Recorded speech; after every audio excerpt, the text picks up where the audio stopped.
While the CSS Styles panel is where you're going to be doing the majority of the work on your CSS, the Properties Inspector allows you to do a fair amount of CSS-based work directly through it, without having to go to the Styles panel. It is important to note, however, that without understanding what the Properties Inspector is doing in regards to CSS, you can cause some major issues within your site. So let's take a moment to examine how the Properties Inspector works with your site's CSS. So I have the index.html file opened here in the 0605 folder. I'm going to scroll down just a little bit so that I can focus on this first paragraph, Explore Our World Your Way, and we're going to explore kind of how the Properties Inspector allows us to interact and change the CSS of this paragraph. So I'm just going to click to focus inside that paragraph, kind of anywhere inside of it.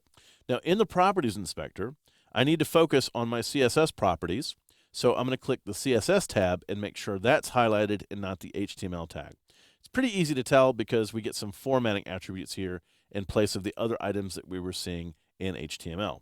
Now, we're presented with some formatting options, but they're fairly limited. Notice that we get font, size, and color. We also have bold and italic, but remember, those two are going to trigger the creation of a brand new style. We also have text alignment, so align left, center, right, justified. Those are some of the things that we can change here in the Properties Inspector. Now, I want to show you something that's really, really important, and when most people first start using the Properties Inspector to change their formatting, they don't really pay attention to this, and it's a big deal. Notice that as soon as I clicked inside this paragraph, right over here in this pull-down menu, targeted rule changed. If I click inside the heading, for example, notice that it's targeting pound main content H1. If I click inside the paragraph, it's targeting the pound main content P. Now, what is that? Well, that's a CSS rule that has already been created. That means that that rule is in existence right now in our external style sheet. If you were to browse through your CSS styles, you would eventually find that. There's the rule pound main content P. So how did it know which rule to target? Well, it picks the closest rule to that element. So the most specific rule that's affecting that element is going to show up within your targeted rule. Sometimes that's a really specific rule like the one we see here. Sometimes it's a really generic rule such as a paragraph.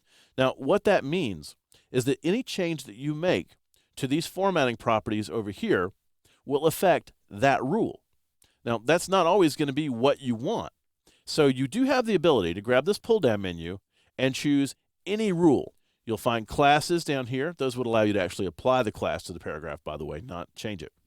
But if you go up from that, you can see all of the rules that are affecting this paragraph.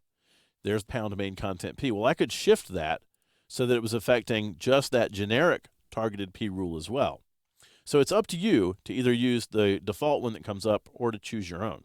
Now, there's another thing that's really important here as well.